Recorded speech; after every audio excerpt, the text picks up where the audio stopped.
All right, Chloe, let's kick it off. Let's do it. Welcome to every single person that is watching right now. This is Up Late with Glenn and Chloe, and we are the weekly vodcast. We spin off from the Good Movie Monday podcast, but if you're a loyal watcher, then you already know that. And this is our second to last show for the year, Chloe. Oh my gosh, what are they I going to do without know. us? I don't know. Just keep up with our socials because there will be like videos dropping here and there. Not particularly of this, but of other stuff that we do. Some interviews, random things popping up. But I'm looking forward to a break. I've got to say, it's going to be good. A little bit of a R&R. Yes, And I completely agree with you. and you and I will come back next year with a little bit of a tweak and a rebranding. Twerking, tweaking, Oh, and twerking. Will you be yes. twerking? Yeah, far out. Someone just turned into fucking Kath. It's not unusual. That's Start good. calling you uppity right. That's really good, but I don't know if that's the one I would want to be proud of as owning. No, I'll just get you to do your Rob Thomas then. Yeah. It's 3 a.m. I must be lonely. I must be lonely. Sounds a little bit like Creed too. Good job. Oh God, Creed's an easy one to do. Creed's an easy one. We'll Hey, save what that did one for you later. what did you make of Jennifer Lawrence's comments this week? Found herself in a little bit of trouble. Well, not trouble, but like made herself look foolish is what Oh she did. no, J Law, what? She was on some it might have been a podcast or a show of some sort, and she made the comment of how proud she is of Hunger Games, right? But the reason she's proud of it is because she declared or stated that until the Hunger Games came along, no one had cast a female in a lead role of an action movie. Now, I don't know if she's What seen about Speed? Terminator 2. I don't know if she's seen, Aliens, you name it, Fifth Element, Resident Evil, maybe Tomb Raider. I don't know. Our mate Albert Pune cast many women in the lead roles of his action movies, and most of them very, very strong bodybuilder type women. And so, yeah, no, but J Lo wants to take the credit for being the first lead female in an action series. Well, I hope that's not what she meant. I mean, Hunger Games was as a whole sort of like world unto its own where the female character kind of Don't defend it. I am defending her because I love her, and I know that's not what she was kind of, well, I don't know that, but I'm hoping that's not what she was kind of getting at. It kind of Maybe is. her words have been taken a little bit twisted. Well, no, I don't. Oh, they're her words. Like you can listen to it yourself. Like she's Has so she proud been of the fact. edited though? Like cut No, together don't. I mean, don't strangely? try It to defend happens. It her. does happen. The movie world is blown up over this one. It's like, come on, and it frustrates me. I don't love or hate her. I like her. But she has made some dumb comments in the past, and it's very clear to As me has that everybody. I know, but as is clear to me that you know she's not very well educated on cinema, on the movie world, like not necessarily the industry, but of movie titles and movie history. And she's made comments here and there, and I'm like, far out, do some homework for God's sake. You're part of it. I feel like I identify with her because I'm quite similar. I feel like I know things, but when it comes to spit, like I do it all the time with you, I cannot get what's in here out to you. And we do look a little bit blonde, to put it nicely. So I don't know. I kind of guess I'm giving her the benefit of the doubt in my eyes, where maybe she was taken out of context and it was, I don't know. I'd have to see it for myself because I don't know what you're talking about, but I think I'm still going to kind of give her the benefit of the doubt for the meantime. Well, fair enough. We all say dumb things, Glenn. I say them many times a day. We all say dumb things, but you don't say them with pride on a fucking world platform. Like, anyway. Well, I'll watch it and I'll get back to you. And if I agree with you, all right, great. Otherwise, it doesn't matter if you agree or disagree with me, but I found it an amusing story to kick it off with. Something else that's kind of amusing is that Hobbiton, the place in New Zealand where they did. Okay, yeah, there's Do I people. know Hobbiton? There are people watching. Let's assume that they might not know that it's an actual place you can go visit. It is. It's people. It's an actual place. Go there. Well, I haven't been there, but it's on the bucket list. So they're opening that up as a legitimate Airbnb. Shut your mouth. And if you book there, it's very select. Obviously, they've not got like fucking 20 rooms. It's only going to be like 5 rooms at a time or something like that, even maybe less. But you do get second breakfast. Stop. Stop it. And that's true. I'm not just. No, that's not a gag. I found that This hilarious. has sent me all of Twitter, and I'm like on the verge of tears. The fact that you can visit Hobbiton is like just amazing to me, even though I still haven't done it. But the fact that you can stay there and have second breakfast, what? This is amazing news. I know. So there you go. I thought that was another funny Maybe story. this will just be the kick I need to get my ass over there and see it and die. I reckon. Heaps of like movie news this week, and it's all, as it generally is, it's all sort of sequel and prequely type of related stuff. There's some interesting ones. Firstly, Wonder Woman 3's been scrapped, so that's not a bad thing. DC are once again going back to the drawing board now that James Gunn's involved, which it's probably for the best. I think they should maybe both them and Marvel give it a rest for 5 years and maybe 10. I think so. They won't, but no. What else have I got here? Ghostbusters, the new one, has a new director, so Jason Reitman's not directing. He's only going to write and produce it. Okay. But it's the guy that directed City of Ember, A Boy Named Christmas, and Monster House, so he's a pretty good fit for it. Interesting. The Holiday 2 is coming. Yeah, why? Leave it alone. It's so good on its own. It is a good movie. I'm not opposed to it. I'm not for or opposed to it, but when they do these sort of sequels to a movie like that, I like it when they've been done with a good chunk of time between them, as opposed to let's just release one as quick as we can to capitalize. I like returning to characters 10 years down the road because they've evolved and they've moved on. They look a bit different. Where have they been? What they've been doing? I like Jack Black certainly looks a little bit different.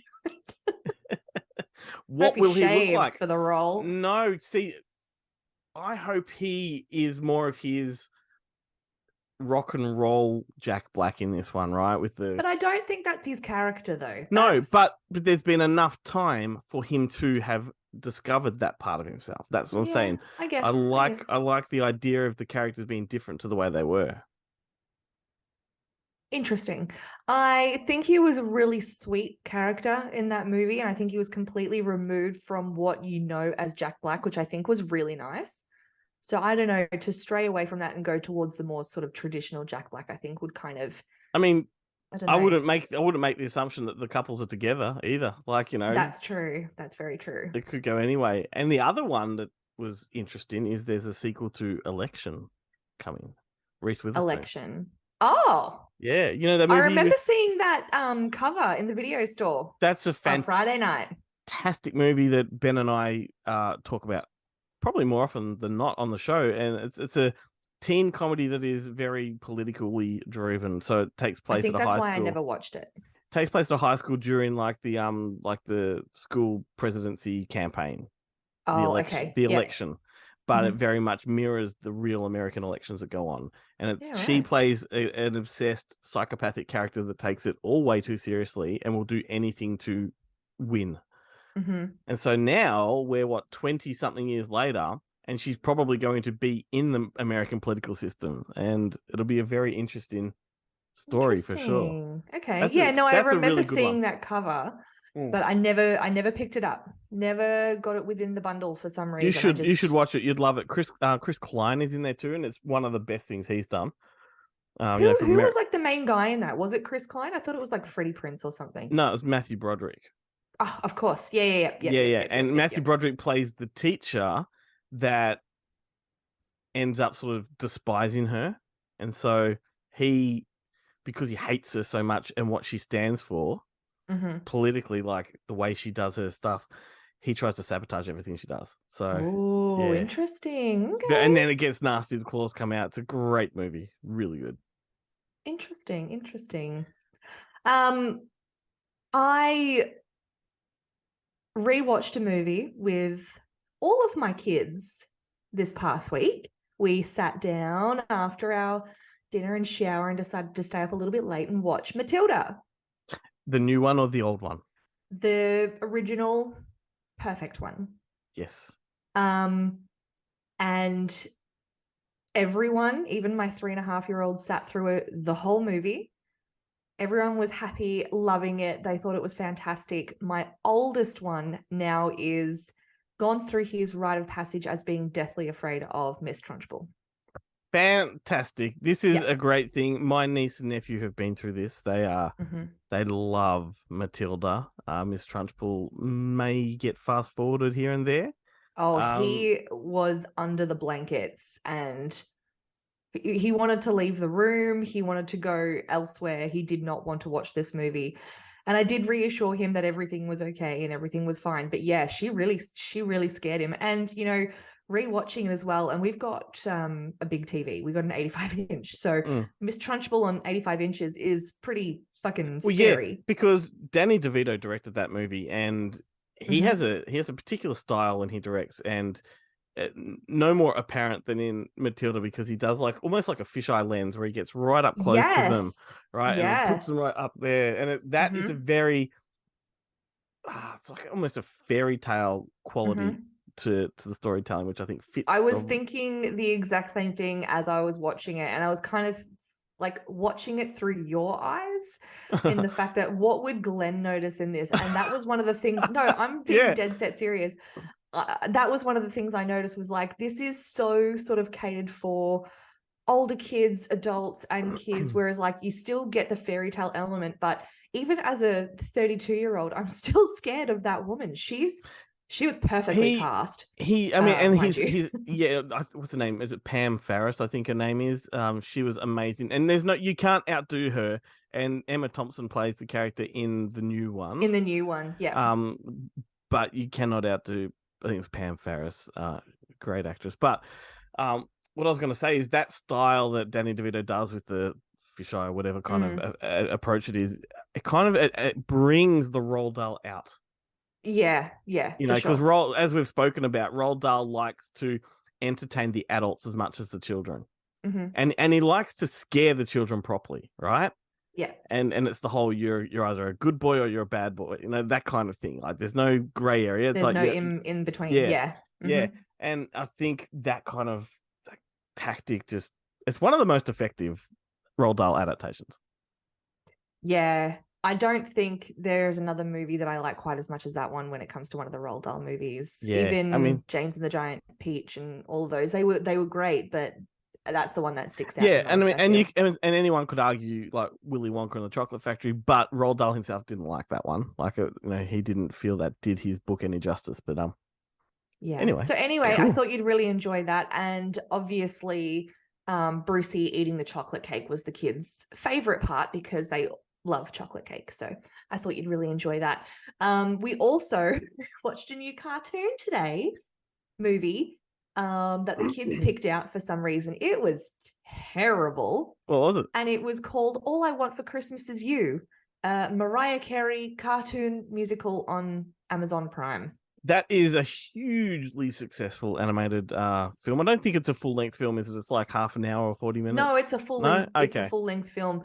Yeah, because we watched every single minute of it, and I wanted to stab myself in the eye with the pen that I was holding. It was horrible. Yes. I don't recommend it. Don't watch it. Mariah Carey narrates it. The main character is a girl called Mariah. And Mariah Carey has an awful voice when she's talking. She's got a pretty average talking voice. Yeah. I don't really like to be mean like that, but she does have a very average talking voice. Singing voice, she's amazing. I don't like her in any other capacity other than her music.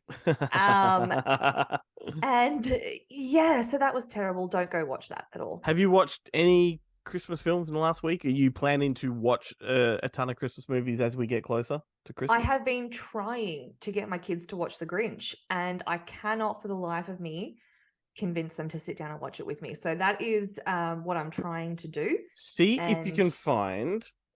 See if you can find. It might be on one of the streaming platforms. I think it's Netflix. A movie called Santa Claus the Movie, not the Tim Allen one. It's from like okay. 1986 or 85. It's got Dudley Moore. John Lithgow is in it. Oh, okay. And it's a wonderful I Santa might have Claus seen story. that pop up.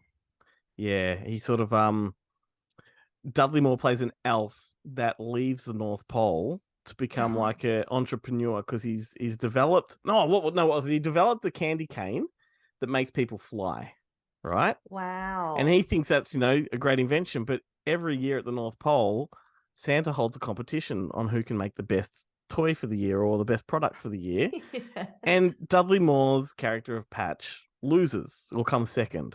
So he's very disheartened. So he leaves the North Pole and he teams up with an evil toy maker played by John Lithgow, who takes this and invents a new holiday called Christmas 2.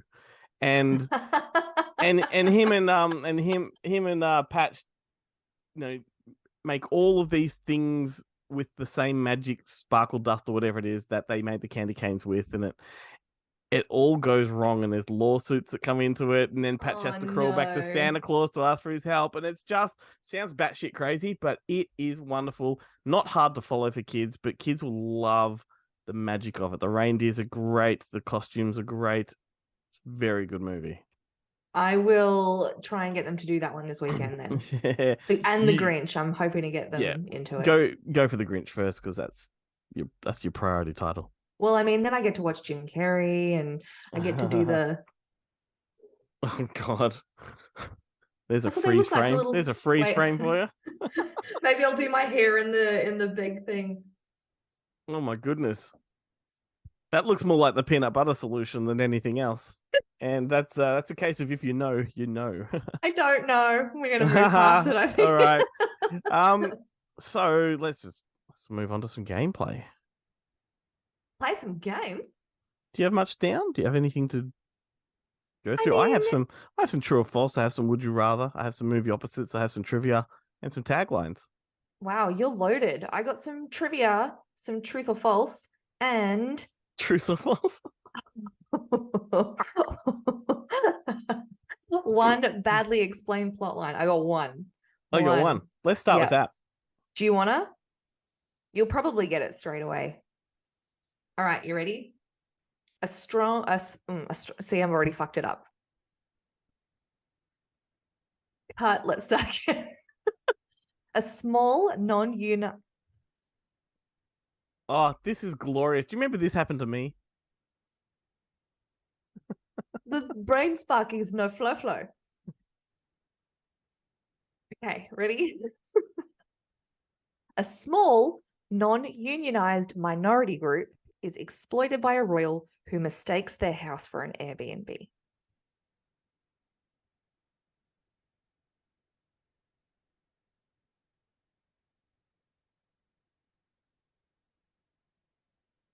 I feel like I really should know that one. I've worded it in a way that it's a bit trickier.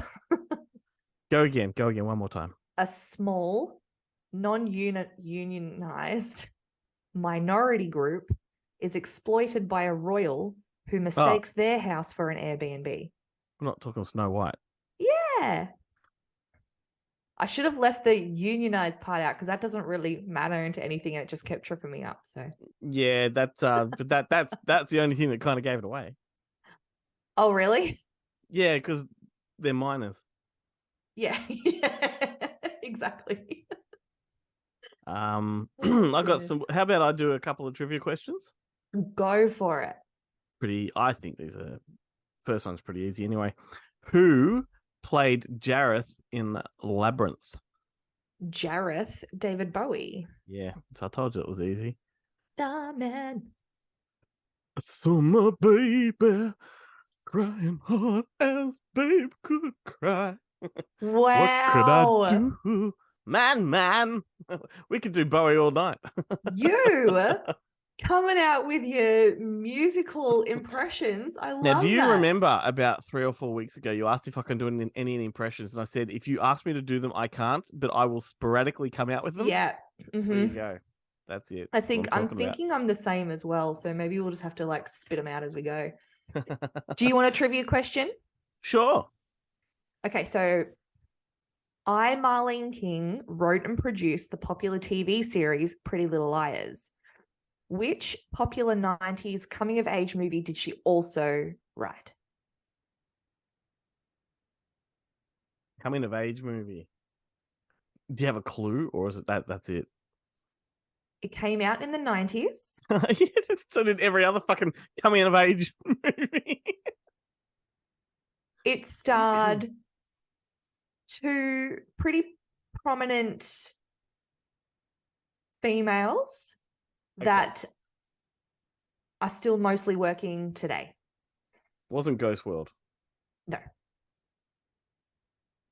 Wasn't Now and Then. Yes. It was. Yeah. Ah, cool. I didn't know that. Yeah. Yeah. So she also did Pretty Little Liars, which is like also one of my, favorite TV shows for some reason. There we go. And that's why I wouldn't have known it, because I don't particularly care for it. Not that I don't care for it, I just haven't watched it. Which is fair. Great movie. It was one of those movies that I saw when I was at my dad's house and I was watching TV late into the night, and it was one of those late night movies that popped up, and it's just stuck in my brain ever since. I meant Pretty Little Lies. I'm very down with Now and Then. Like, not 3 times on the window if you want to. Me. Girl, twice on the pipes. If the answer is no. I could keep going. Don't. What? What is that? All right. What about what was Disney's first theatrical sequel? As in the only sequel, like at that point in time, that had ever gone to the cinemas, as opposed to direct-to-video or anything. Fantasia? No.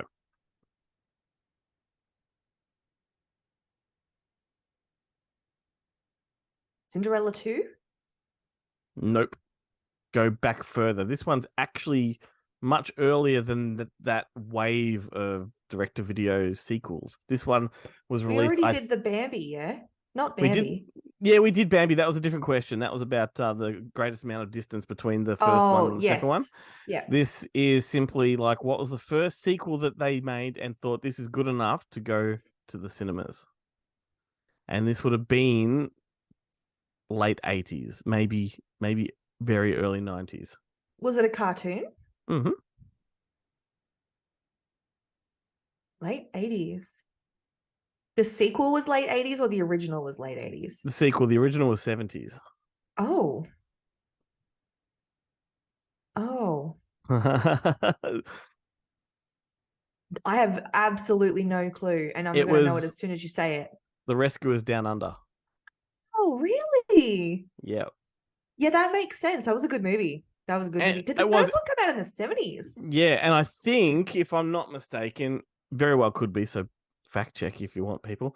The Rescuers Down Under was the first Disney animated film to use computer-generated animation. So the opening shots where it sweeps down through the Australian landscapes and, Ayers Rock goes by and Kakadu and all that and all the wildlife. I think that was all computer generated. Wow. Good on you, Disney. Yeah. Representing the Aussies. I like that one. That's good. All right. Which city is Home Alone set in? Oh, Home Alone would be Chicago? Chicago. That's because John Hughes sets all of his films in Chicago. Yeah. It was a trick question. I was wondering if you'd get it or not. That was stupid. I knew you were going to get it. How many movies are there in the Bring It On franchise? Oh, fuck. At least 4 or 5. At least. I'm going to say 4. You're going to say 4? Okay. At least 4 or 5, and you went 4. 7. 4.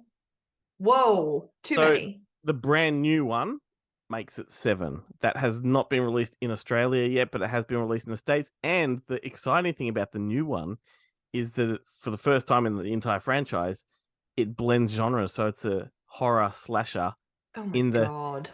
Bring It On universe, which is Oh my very God. fun. I mean, that's what I love. Like, so you want to push a franchise forward, but you've told how many? Like, you've told 6 fucking stories now. There's nowhere else to go. Fucking blend another genre in there. Just fucking go Fucking blend it. Just hell fucking for chuck leather. it in the blender. Damn straight. I feel like with the Bring It On series, it's kind of like the Fast and Furious. The first one is the only one that really matters, and then the rest you can take them or leave them. But yeah, interesting if they're going to go with the slasher it's had some perspective. pretty good reviews. Like I haven't seen it yet, but I imagine it would be something like All Cheerleaders Must Die or Jennifer's Body. That's a good movie. Those, yeah. I actually do like that movie. Yeah. So I think that Been a will while, be but kind of the feel of it. Maybe a bit more hokey though. okay. Interesting. All right, should we go on to some truth or false? I'm never going to change it. Don't expect me to. It's not going to happen. Sure. Let's do one each at a time. Okay. Well, mine have a specific theme. I've gone back to themes. So my theme this week is children's movies edition. I love in keeping this. with the Matilda theme. So kind of playing into my wheelhouse here. I thought you might have Yeah. gone Christmas. Maybe save that for the last episode. I was going to say, not yet. Okay. You go first. Do you Okay. want to bounce between ours, even Yeah, though we'll mine bounce. aren't themed? All right, cool. We'll bounce. All right, ready? Okay, first one. I've spelt it wrong. Damn it. E.B. White? I could be wrong with the name of the last name. Was reluctant for his novel Charlotte's Web to be turned into an animation, as he thought the issues that the book deal with would be lost and they would censor his work too much. True or false? I'm going to say true on that one. You're going to say true? Oh, we're not revealing the answer straight away? No, Okay, you can. Absolutely. Yeah, he thought it was true. He was really reluctant because as it was getting turned into a children's animation, he's like, well, the book deals with death and loss and grief and the spider dies. Spoiler alert, sorry. And as a children's animation, people like to PC that. So he was, quite reluctant because he didn't want them to do that. Very cool. Did you open that little statement with, yeah, he thought it was true, as if he was playing the fucking game? Who? What? The author. He said he thought it was true. Did I? Did I say that? Oh my so. God. That's funny shit. as. I gave you the answer. No. Afterwards, anyway, go back and watch the episode, and you'll know what I'm talking about. Oh, what an idiot! Okay, dye the hair red, but she'll still be blonde underneath. You really got it in for blondes tonight. I know. Dumbasses. Jokes. I'm a dirty blonde, so all right. Here we go. True or false? The Martin Scorsese movie The Color of Money, starring Tom Cruise, is a sequel to a 1961 movie called The Hustler. Is that the same? Is it The Hustler? There was a movie called The Hustler that just came out not recently. Wasn't that would be Hustlers or The Hustle. Oh, okay. I'm going to say true. Yep, it is true. Yeah. Oh, it is? Okay, good. Yep. So both films have Paul Newman, who was like the lead in The Hustler. Yeah, right. And then for The Color of Money, he's the same character about 25, 30 years later, who takes a new sort of prodigy in the billiards pool shark hustle kind of, what do you call that? Fucking profession. And and teaches him the tricks. And it's a great movie. It's Martin Scorsese. There you go. The Scorse. And it was Tom Cruise when he was, around the Top Gun era, the original, so he was young. And what's the second one called? The Color of Money. The Color of Money. Okay. Yeah. Interesting. All right. Penn Jillette from the magic duo Penn and Teller has a voice cameo in the 1995 animation Toy Story. True or false? I say false. False? It's true. Is it? He actually has a little cameo as the TV announcer. He does the TV announcing. Cool. He directed. He's in a lot. He directed a movie called The Aristocats. Sorry, The Aristocrats. Let's not Uh-huh. fucking confuse those, which is one of the filthiest things you'll ever see. It's all about the crudest joke Really? in the world that every comedian uses to sharpen their comedic skills. It's like an I feel ad-libbed like kind you've of joke. told me Yeah. that before. And it's And very, very filthy. I've seen him in Vegas. So I went and saw Penn and Teller in Vegas, and they are good at what they do. So I'm not Yes. surprised that he's got his little hands in the pot everywhere. They're very talented, that duo. Certainly. Okie dokie. Next one. Ambiguous. It's my turn. It sure is. True or false, the director of Rocky also directed The Karate Kid. Which Karate Kid? Number one. The original Ralph Macchio one. Mhm. Who directed Rocky? Can you give me the director of Rocky's name? The director of Rocky was John G. Avildsen. Okay, false. Nah, it's true. He directed all three Karate Kid movies. Fuck off. I knew you were trying to catch me with that one. Interesting. Well, no wonder that was successful. Trying to catch you how exactly? By asking a I'm question just if trying it's true to or make false. myself feel better, Glenn. All right, take the hit, man.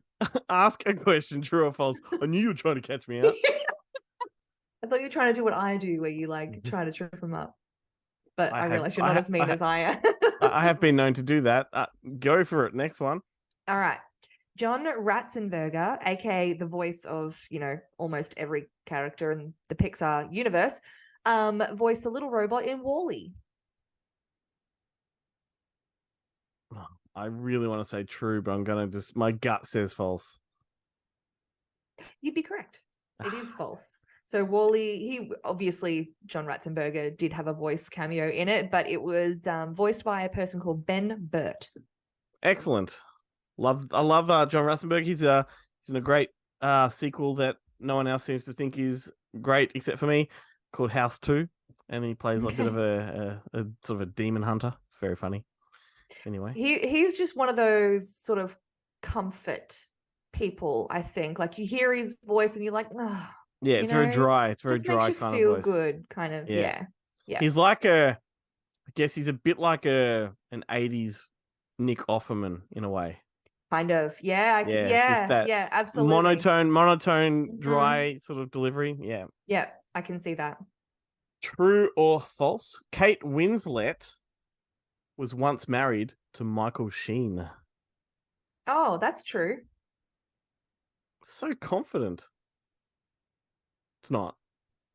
No, it's not, because what's her face from Pearl Harbor? Kate Beckinsale? Yeah, yep, that's where it tripped me up. Damn it! Were they married? Because that's news to me, because she's married to Les Wiseman. Yeah, they have a kid together. She's like 15 or something. Her and Les busted? What the fuck? No, her and Sheen. Yeah, but she was with Les Wiseman, married to him. Yeah, well, her and Sheen were together years ago. Years and years ago. Yeah. Wow. I learned something today. I'm now doubting myself whether or not I'm almost 100% sure. I so want to be on board with you with that, but because I don't know for a fact, do it. Just do a quick. Wait, I'm almost 100% sure that's true. We're both racing to Google. Fucking look it up. There we go. She's married to Les Wiseman. Right, no, but she was married to Michael Sheen. Okay, let's go. She was too. She's got a child called Lily Mo Sheen. Thank you. I wasn't going crazy. Thank you. Woo-hoo! Woo! Oh, there you See, go. I know some stuff. All right. Very impressed. Good stuff there. I did doubt myself on that one. I was ready to back you up, and I'm like, because I don't know, I'm like, I'm not gonna really throw myself out there. All right, next one. The original title of The Adventures of Milo and Otis was Sitting on the Dock of the Bay. I want to say something so inappropriate right now. Sitting on the dock of the bay. No, false. Correct, that is false. Yeah. Bonus points. Do you know what it was originally called?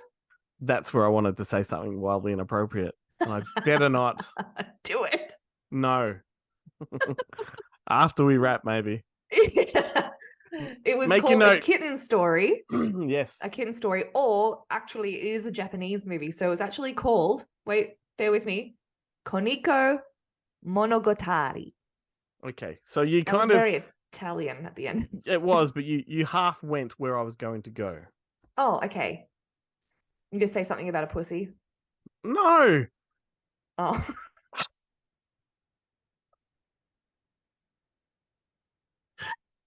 Clearly that's on your mind. Sorry. Anyway. I've been reading a lot on my Kindle lately. It's fine. I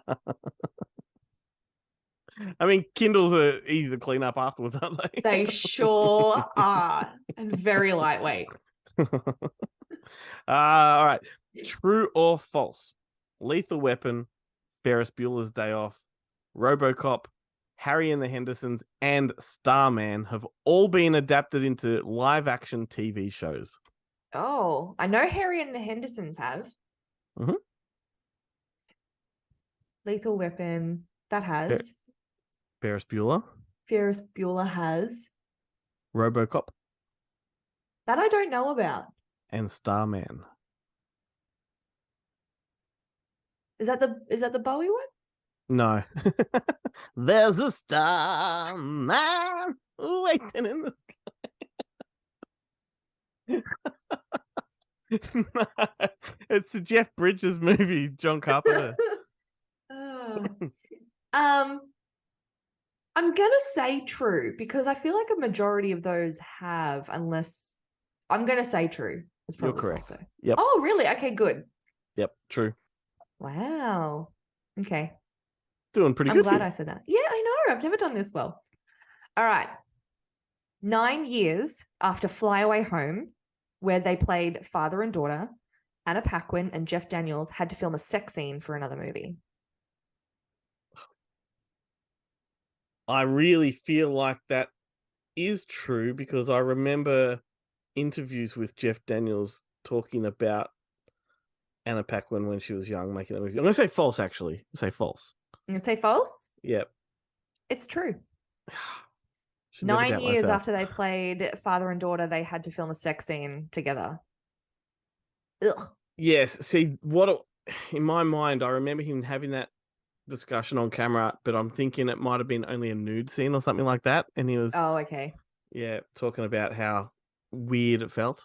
Yeah, it would have been weird. The movie, for everyone out there, is called The Squid and the Whale. Of course it is. Yep. Yeah. Yep. So there you go. All right. True or false? Batman Returns is a Christmas movie.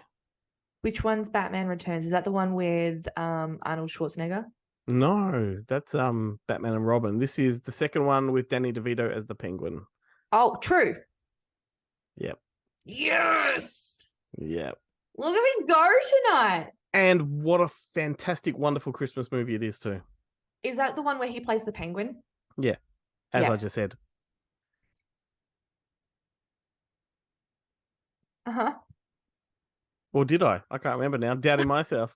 No, you probably did. Just my great listening skills getting used, you know. Oh, fuck. Now I am doubting myself. I might have just said, and starring Danny DeVito. I don't know. Oh, look, we are up late. We are very tired. Yeah, well, yes, like there's some context for people. We are actually up late. Yeah. We're way over time, but we may as well just do maybe one more of something. I've got 3 more true or falses. True. Well, I've got 2 more. So who goes first? You go first. Me. I'll go second. Yep. Go for it. All right. Mark Lester and the other children were told off constantly on the set of Oliver for laughing too much at Oliver Reed, who played Bill Sykes, because he would play pranks on them. True. That is false, because he stayed in character the entire time. Apparently, he was quite method. And, I'd be with them because he still scares me to this day. Well, like, he is very intimidating. He's a very controversial figure. And the reason I answered the way I did was because he kind of goes both ways. He's known for being like a tyrant and an alcoholic and just really miserable to be around. But on the other hand, I should say, he's also the guy that is kind of like a prankster when he's in the right mood. and is known to be quite jovial when he's really drunk. But anyway. When he's really drunk. Well, I mean, he played Bill Sykes quite well because that man terrified me as a child. It scared me. What movie was he making when he died? Gladiator? Good one, yeah. Oh my god!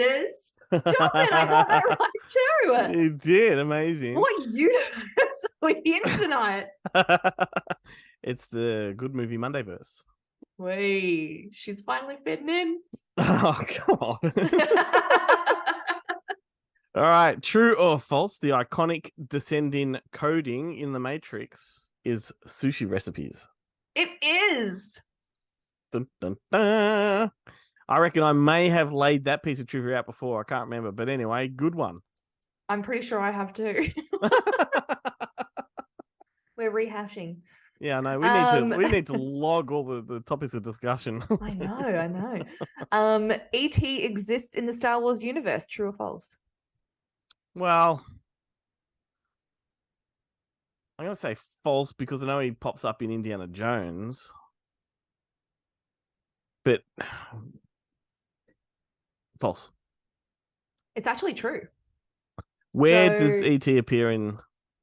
So, I don't know the exact scene, but you actually can see in one of the fighting scenes. I don't know, one of the fighting scenes, there actually are a species of the ET extraterrestrials. Cool. And they did that because Steven Spielberg put like a little Yoda in ET when the mother was coming past, and ET's like got his little face buried, and there's a little Yoda. So George Lucas included them in Star Wars.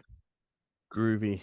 That he also E.T. appears as like a little what do you call it, carving in Indiana Jones. Okay. A little carving. Oh, yeah, that's cute. Now where they got all the hieroglyphics and shit like that. All right, my final one. You know the movie Prince of Thieves with Kevin Costner, Robin Hood. Oh, it's been a long time. That's right, but you know of it. Mm-hmm. Okay. So, true or false? Keira Knightley played Robin Hood's daughter in a movie called Princess of Thieves. Oh, that sounds horrible and probably true.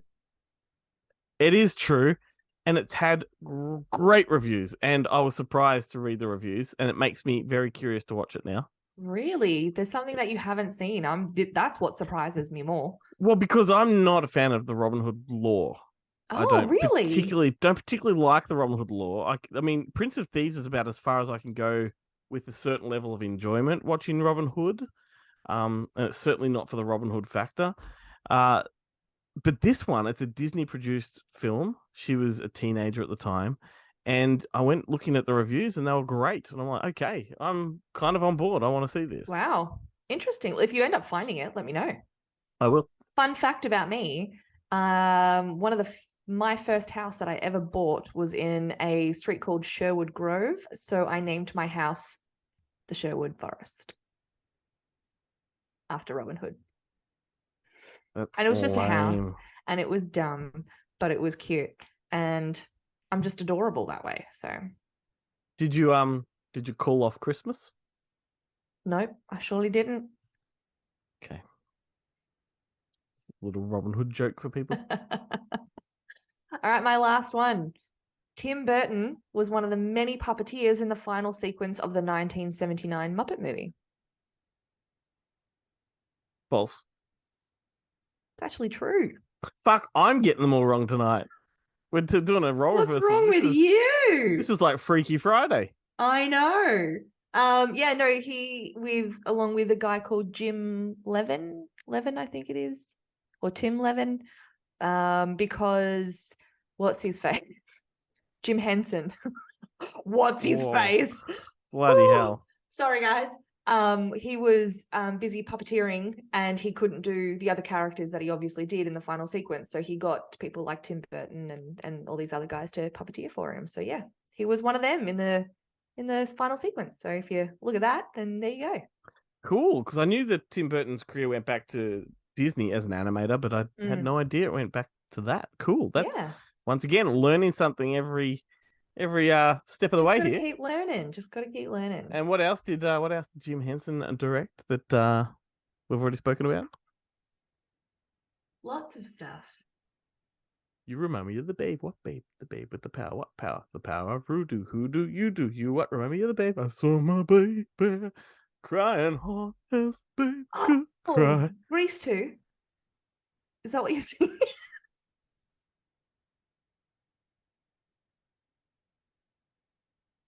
Is that not what you're Labyrinth. saying? Labyrinth. Oh,